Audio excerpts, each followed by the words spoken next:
नमस्कार, मैं हूं कुमार अनिल। लोकसभा में राहुल गांधी विपक्ष के नेता होंगे, ये अब तय हो चुका है।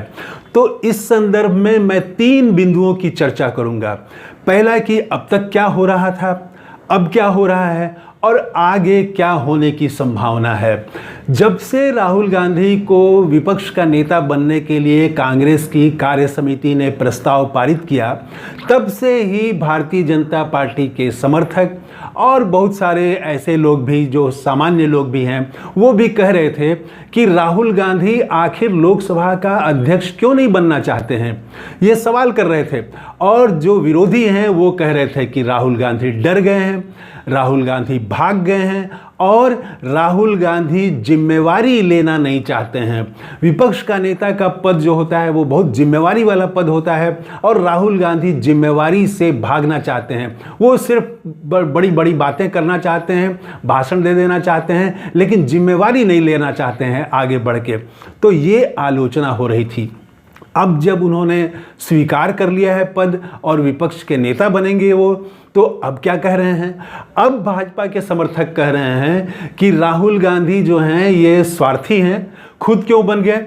अगर विपक्ष का नेता बनाना था तो किसी दलित को बनाते, ओबीसी को बनाते, आदिवासी को बनाते, अल्पसंख्यक को बनाते। और खड़गे जी का महत्व कम कर दिया गया है। राहुल गांधी जब लोकसभा में विपक्ष का नेता बनेंगे तो मल्लिकार्जुन खड़गे दलित नेता का महत्व कम कर दिया गया है। अब आलोचना ये शुरू हो चुकी है। अपना देश भी बड़ा अजीब है।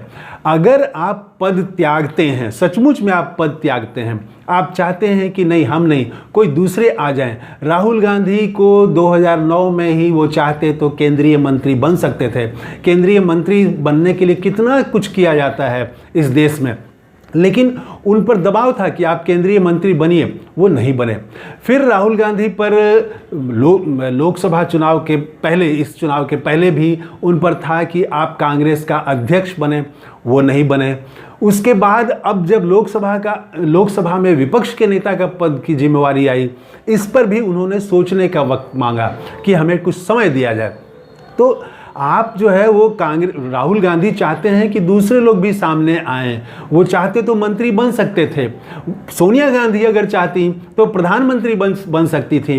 कांग्रेस पार्टी ने उनको अपना नेता चुन लिया था, 2004 की बात है। और जो यूपीए थी उसने भी अपना नेता चुन लिया था। इसके बावजूद सोनिया गांधी नहीं बनी प्रधानमंत्री और मनमोहन सिंह को उन्होंने आगे किया। तो अगर हमारे देश में ऐसा है कि अगर आप त्याग करते हैं, सचमुच में आप त्याग करते हैं, तो आपको कहा जाएगा कि आप डर गए। और जो दिन रात किस पद की लालसा में है, पद के लिए तिकड़म कर रहा है, पद के लिए वो किसी भी तरह से किसी भी हद तक जा सकता है, विरोधी को जेल में डालना हो या फंसाना हो, कुछ भी करना हो, वो करने को तैयार है। और पद उसको चाहिए, कुर्सी उसको चाहिए, तो उसको लोग त्यागी मान लेते हैं। उसको त्यागी मान लेंगे, उसको भगवान का अवतार भी मान लेंगे लोग। लेकिन जो सचमुच में त्यागी है उसको पत्थर खाना पड़ता है। बुद्ध को भी पत्थर खाना पड़ा था और ज्योतिबा फुले को भी आलोचना सहनी पड़ी थी। अम्बेडकर की तो आज तक मूर्तियां तोड़ दी जाती हैं। तो जो भी ये अपने देश में ये होता रहा है, खैर मैं उधर नहीं जाना चाहूँगा। जो मूल मुद्दा है उस पर आता हूँ कि राहुल गांधी अब विपक्ष के नेता बन गए हैं लोकसभा में। तो पहले उनको डरा हुआ, भागा हुआ, जिम्मेवारी से भागने वाला नेता बताया जा रहा था। अब वो जब बन गए हैं तो कहा जा रहा है कि ओबीसी और दलित को क्यों नहीं बनाया। इसका असर आगे क्या होगा, ये बड़ा सवाल है। तमाम पत्रकार बहस कर रहे हैं, देश भर में बहस हो रही है और कहा जा रहा है कि अब जो है लोकसभा में विपक्ष की आवाज़ मजबूत होगी। प्रधानमंत्री मोदी को कहीं ना कहीं नरम पड़ना पड़ेगा, बात सुननी पड़ेगी, क्योंकि विपक्ष की ताकत है। राहुल गांधी अब विपक्ष के नेता होंगे तो प्रधानमंत्री मोदी को हर मुद्दे पर सदन में घेरेंगे। तो मुझे तो ऐसा नहीं लगता है कि प्रधानमंत्री मोदी बदलने वाले हैं। उन्होंने इस बार उनको भाजपा को पूरे प्रचार के केंद्र में मोदी थे, मोदी के नाम पर ही वोट मांगा गया और उनकी पार्टी को जनता ने बहुमत नहीं दिया, 240 पर उनको रोक दिया। इसके बावजूद जो उनका व्यवहार है वो व्यवहार बता रहा है कि वो अपने में कोई बदलाव लाने को नहीं है। सारे मंत्रियों को वही, पुराने मंत्रियों को ही फिर से वही पद पर रखा गया। लोकसभा अध्यक्ष जिन पर काफ़ी सवाल उठ रहे थे, पिछली बार जिस तरह से लोकसभा का संचालन किया उन्होंने, 100 सांसदों का सस्पेंड कर दिया गया और सस्पेंड करके बिल पास कराया गया। तो ये संसद इस तरह से चलाया गया। तो ओम बिड़ला पर बहुत सारे सवाल विपक्ष की तरफ से उठाए जा रहे थे, लेकिन ओम बिड़ला को ही प्रधानमंत्री मोदी ने चुना लोकसभा अध्यक्ष पद के लिए। और आप देखेंगे कि वो विपक्ष को देखना नहीं चाहते हैं। आरएसएस वाले भले कहते रहें कि विपक्ष नहीं होता है, लोकतंत्र में प्रतिपक्ष होता है, वैसी बात नहीं है। जैसे राहुल गांधी के पिताजी राजीव गांधी अटल बिहारी वाजपेयी का सम्मान करते थे, जैसा सोनिया गांधी सम्मान करती थी, अटल बिहारी वाजपेयी का सम्मान करती थी, या और पहले जाएं तो नेहरू सम्मान करते थे लोहिया का, या नेहरू सम्मान करते थे, अटल बिहारी वाजपेयी का सम्मान करते थे, वो सम्मान नरेंद्र मोदी से उम्मीद नहीं की जा सकती है। नरेंद्र मोदी तो नारा ही उन्होंने दिया था कि देश को कांग्रेस मुक्त करना है। ये कांग्रेस मुक्त करना मतलब विपक्ष को खत्म कर देना। तो विपक्ष अगर रहेगा ही नहीं तो फिर लोकतंत्र कैसे रहेगा। लेकिन प्रधानमंत्री मोदी के समर्थक इस पर खूब तालियां बजा रहे थे कि कांग्रेस को खत्म कर देना है, कांग्रेस नहीं रहनी चाहिए, विपक्ष की जरूरत ही नहीं है। आप सोचिए, अगर विपक्ष नहीं होता तो जो लोग जब लॉकडाउन किया गया पैदल चल रहे थे, कोरोना में जिस तरह से लोग मर रहे थे ऑक्सीजन के बिना, जो आप देखेंगे कि उसके बाद फैक्ट्रियां बंद हो गई, बेरोजगारी आ गई, अग्निवीर का सवाल आया, किसानों का मुद्दा उठा, महिलाओं का मुद्दा उठा, क्या क्या नहीं मुद्दा उठा। अगर विपक्ष नहीं होता तो इन मुद्दों को कौन उठाता। तो प्रधानमंत्री मोदी तो थाली बजवाने में थे, ताली बजवाने में थे, और भाजपा के समर्थक तो आज भी मानते हैं कि महंगाई नहीं है, महंगाई कहाँ नहीं है, बेरोजगारी कहाँ नहीं है।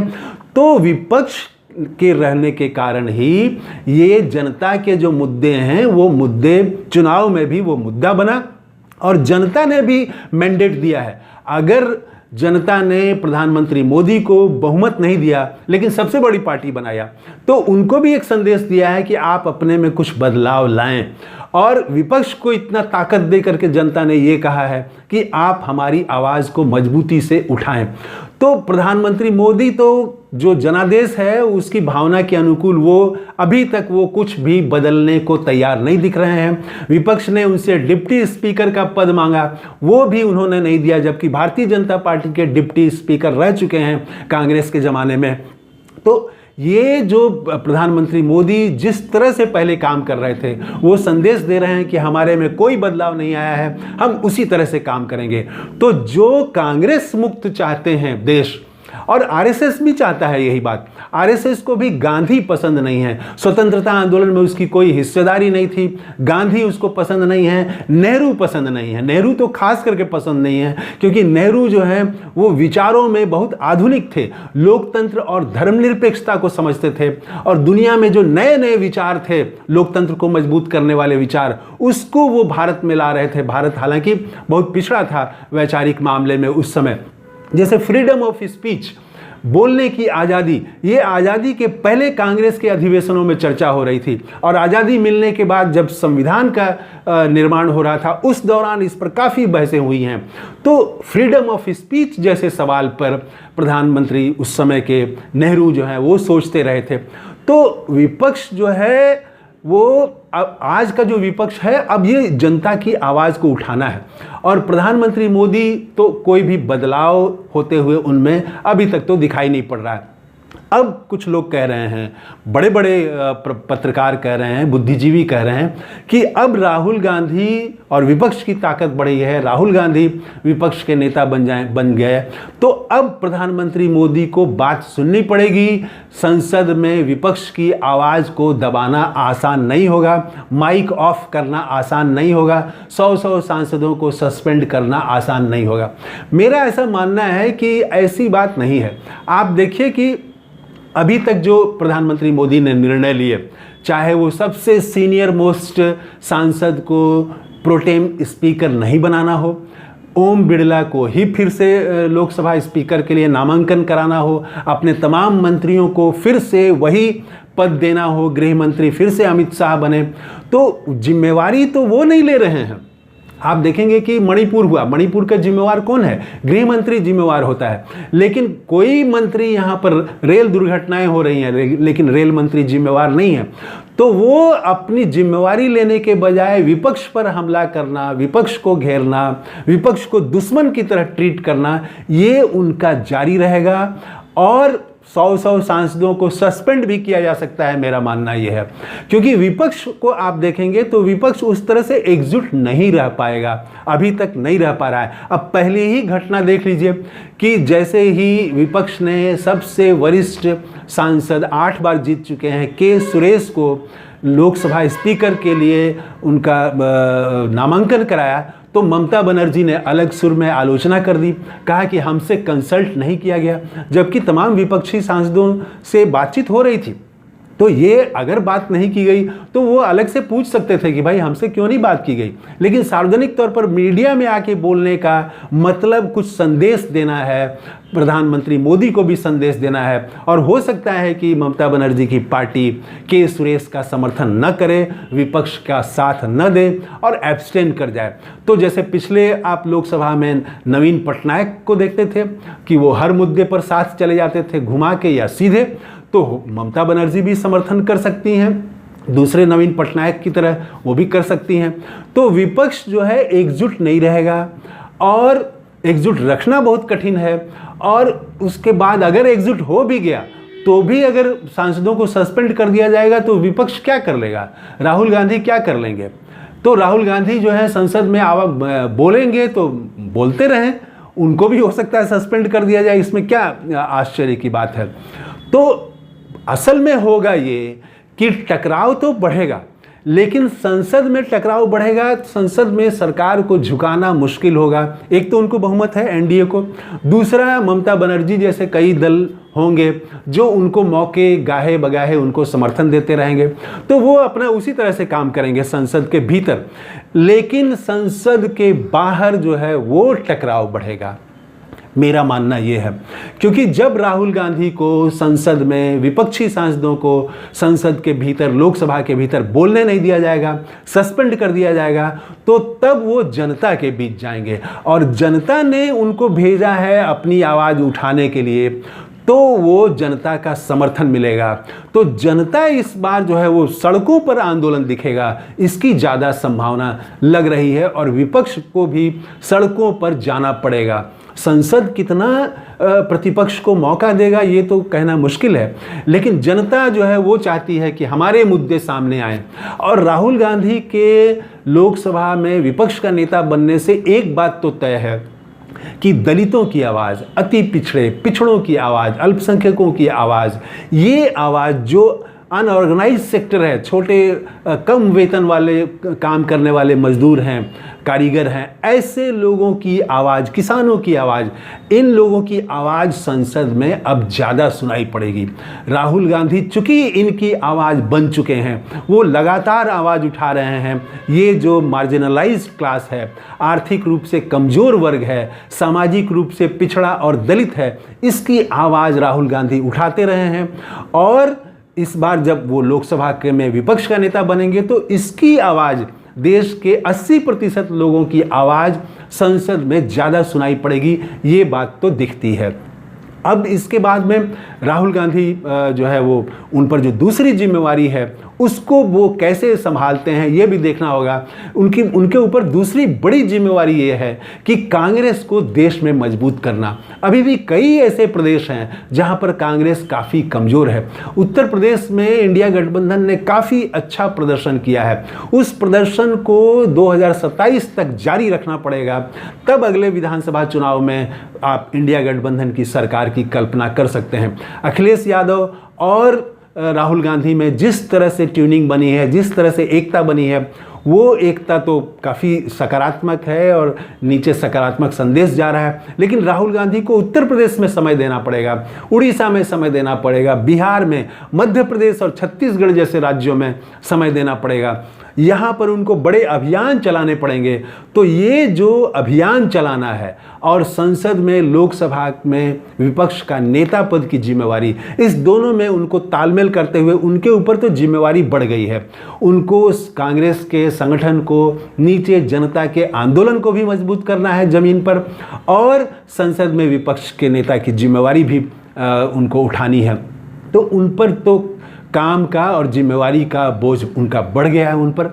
लेकिन लोगों को उम्मीद है, और राहुल गांधी तो जितना कॉन्फिडेंस में दिख रहे हैं, अभी संसद में 2 ही दिन तो हुए हैं, अभी शपथ ग्रहण चल रहा है, और उसके पहले जिस तरह से उन्होंने नीट का सवाल उठाया और शेयर मार्केट में घोटाले का सवाल उठाया, तो संविधान को लेके वो शपथ लेते हुए दिखे। और सारे विपक्षी नेता आमतौर से वो संविधान को लेके शपथ लेते हुए दिखे। सत्ता पक्ष का भारतीय जनता पार्टी के एक नेता ने भी संविधान की प्रति को लेके शपथ नहीं लिया। तो ये बताता है कि संविधान के प्रति उनकी क्या है उनका दृष्टिकोण।